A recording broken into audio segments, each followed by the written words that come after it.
প্রথম আলো ও ডেইলি স্টারে হামলার সঙ্গে গভীর ষড়যন্ত্র জড়িত, বলল জামায়াত।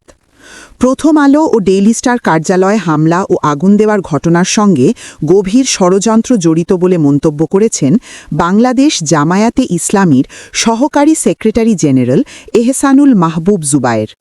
এ প্রসঙ্গে তিনি বলেছেন, আগামী জাতীয় সংসদ নির্বাচনকে ভণ্ডুল করার জন্য, প্রশ্নবিদ্ধ করার জন্য এই ধরনের একটি চক্রান্ত ষড়যন্ত্র হচ্ছে।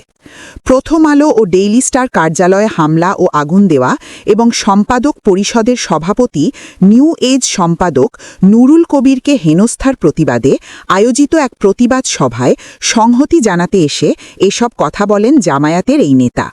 আজ সোমবার বেলা ১১টায় রাজধানীর প্যান প্যাসিফিক সোনারগাঁওয়ে মব ভায়োলেন্সে আক্রান্ত বাংলাদেশ শীর্ষক এই যৌথ প্রতিবাদ সভার আয়োজন করে সংবাদপত্রের সম্পাদকদের সংগঠন সম্পাদক পরিষদ ও মালিকদের সংগঠন নিউজপেপার ওনার্স অ্যাসোসিয়েশন নোয়াব।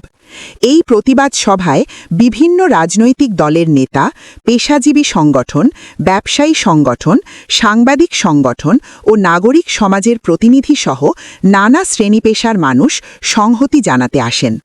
প্রতিবাদ সভা শেষে প্যান প্যাসিফিক সোনারগাঁওয়ের পাশের রাস্তার ধারে দাঁড়িয়ে মানববন্ধন করেন তারা। জামায়াতের এই নেতা বলেন, আমরা মনে করি যে রাষ্ট্রের চতুর্থ স্তম্ভ আমাদের প্রত্যেকের অস্তিত্বের সঙ্গে জড়িত। কোনো অবস্থায় এটার উপর হামলা কেউ গ্রহণ করবেন না। আমরা কেউ এটা মেনে নিতে পারি না। এটাই যাতে ফুলস্টপ হয়।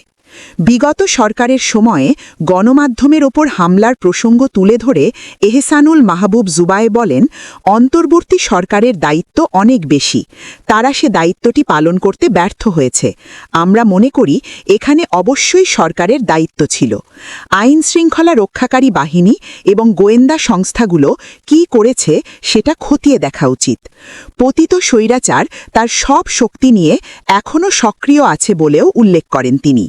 এহসানুল মাহবুব জুবায়ের বলেন, এই কাজের সঙ্গে কে বা কারা জড়িত আমাদের প্রত্যেকেরই নিজেদের জন্য, দেশের জন্য, জাতির জন্য, আমাদের সামনে এগিয়ে যাওয়ার জন্য এটি চিহ্নিত হওয়া উচিত। তাদেরকে আইনের মুখোমুখি করা উচিত।